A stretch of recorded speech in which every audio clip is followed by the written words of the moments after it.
Samahan niyo ako magluto ng Bake Mac gamit itong multifunction rice cooker from Hudek.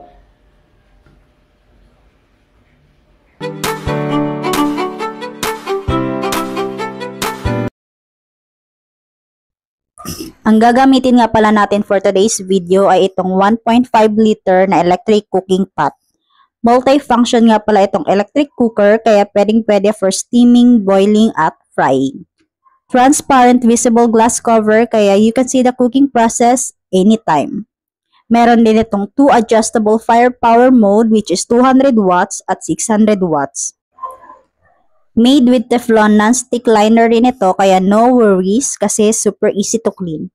Kapag bibili ka nito, may inclusion na isang electric cooking pot, isang stainless steel steamer, isang spatula at isang dishwashing sponge galing kay seller.